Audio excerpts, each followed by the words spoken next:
Shortly after God made a covenant with Abraham, something extraordinary happened. Genesis 18 tells us that the Lord visited Abraham, not in a dream, not as a voice from the heavens, but in person. At the great trees of Mamre, Abraham sat by his tent in the heat of the day, when he looked up and saw 3 men standing nearby. Strangely, Abraham didn't see ordinary travelers. Something deep within him stirred. It's as if he recognized God himself in the form of these 3 visitors. And without hesitation, the elderly patriarch rushed from his tent to greet them. Bowing low to the ground, Abraham pleaded, "If I have found favor in your eyes, my lord, do not pass your servant by." He begged them to stay, offering water to wash their feet and bread to refresh them. The men agreed, and Abraham hurried to Sarah, his wife, instructing her to bake bread, while he prepared a choice calf and curds and milk. He spared no effort. Why? Because Abraham knew. Somehow, he knew these visitors were no ordinary men. Interestingly, the 3 men never introduced themselves as God, but Abraham acted with reverence and urgency, suggesting he had a higher understanding. This kind of hospitality, especially to strangers, was not common. But these were not common strangers. Some interpretations say these 3 were angels. Others say 2 were angels, and 1 was God himself in physical form. Later, in Genesis 19, 2 of them are clearly called angels when they arrive in Sodom. But here, by the trees of Mamre, they come bearing a message, a promise.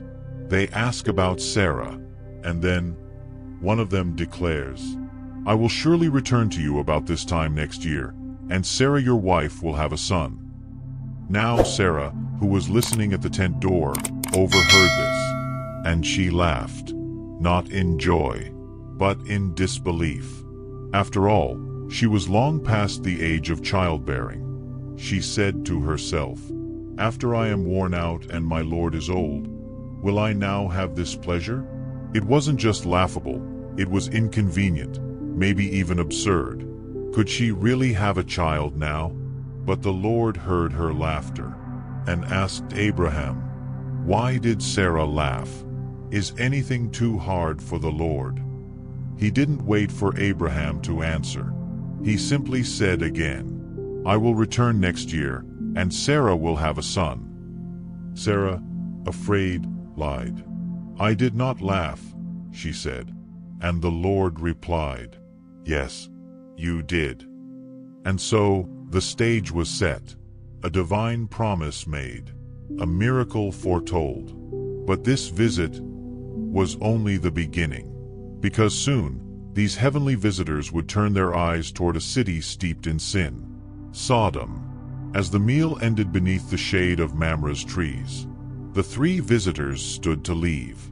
But their destination was not just the next town. It was Sodom. And that's when something remarkable happened. God said, "Shall I hide from Abraham what I am about to do?" After all, Abraham would become a great and powerful nation.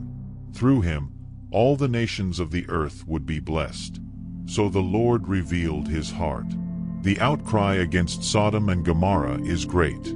Their sin is very grave. I will go down and see if what they have done is as bad as the outcry that has reached me.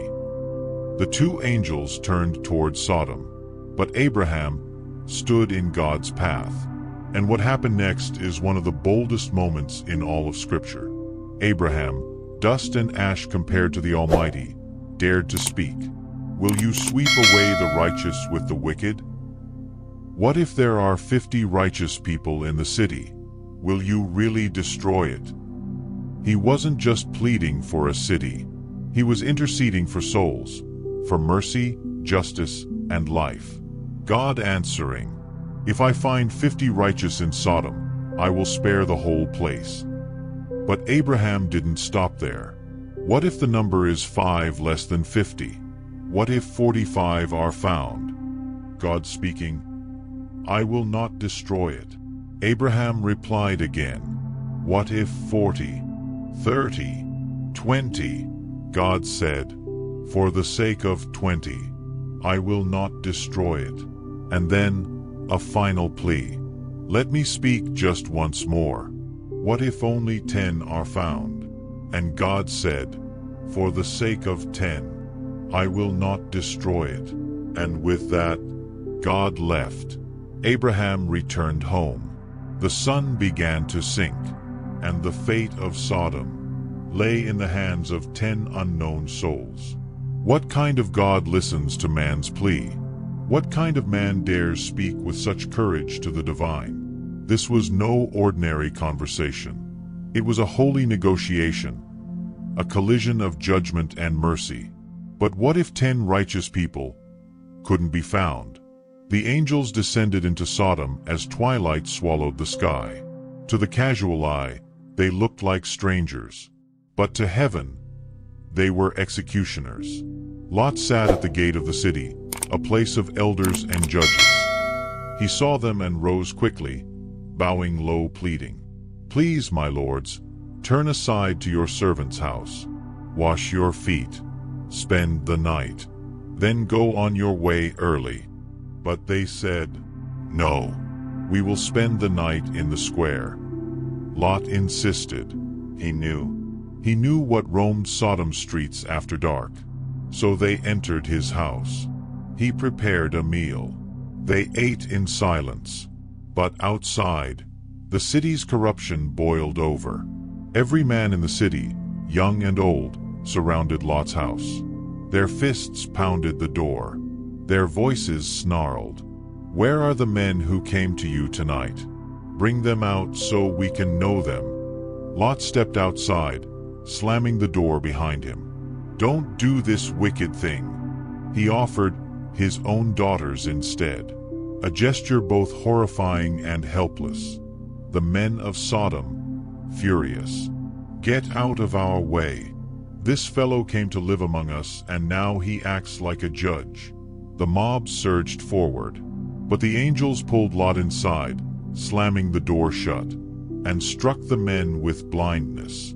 But their wickedness was so deep, they groped for the door, still trying to break in. Then came the words Lot feared the most. The angels said, "Do you have anyone else here? Sons-in-law, sons, daughters? Get them out, for we will destroy this place." Lot ran into the night, pleading his family members that were in the city. "Quick, we must leave. The Lord will destroy the city." But his sons-in-law laughed. They thought he was joking. As the first light of dawn cracked over the hills, the angels grabbed Lot, his wife, and his daughters by the hand, saying, "Flee for your lives. Do not look back. Do not stop anywhere in the plain. Flee to the mountains, or you will be swept away." They ran across the plains, past the cursed streets, toward the mountains of mercy. And then the heavens opened. The Lord rained down fire and burning sulfur from above, from the sky, upon Sodom and Gomorrah. Smoke rose like a furnace. The earth trembled, and behind them, Lot's wife turned. She looked back at the life, the city, the sin she couldn't let go, and she became a pillar of salt.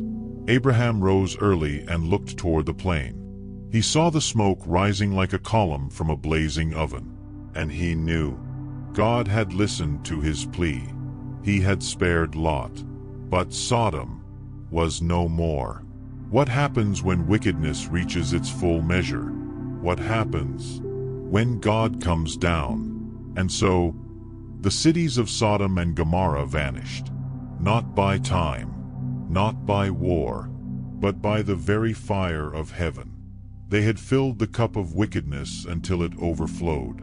And God, in his mercy, warned. But when the warnings go unheard, judgment follows. Because of Abraham's intercession, Lot's escaped the angel's arrival. These weren't just historical echoes. They were divine reminders. Reminders that justice does not sleep. And that mercy, though offered freely, does not wait forever. Lot's wife looked back, not just at a city, but at a past she couldn't release. And for that one glance, she was lost. And Lot, though spared, carried the scars of survival. The world he knew turned to ash behind him. And from that ash rose questions we still ask today. What happens when evil becomes normal? What happens when we stop listening to the warnings? How long before fire falls again? The story of Sodom isn't just about a city destroyed. It's a mirror, and the reflection is ours to face.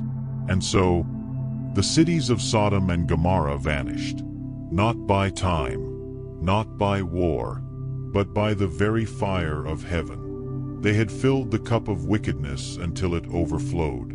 And God, in His mercy, warned. But when the warnings go unheard, judgment follows. Abraham's intercession, Lot's escape, the angel's arrival. These weren't just historical echoes. They were divine reminders. Reminders that justice does not sleep. And that mercy, though offered freely, does not wait forever. Lot's wife looked back, not just at a city, but at a past she couldn't release. And for that one glance, she was lost. And Lot, though spared, carried the scars of survival.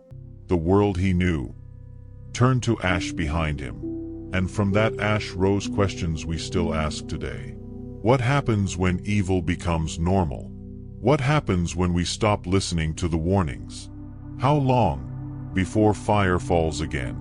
The story of Sodom isn't just about a city destroyed. It's a mirror, and the reflection is ours to face. Until next time, stay curious, stay thoughtful,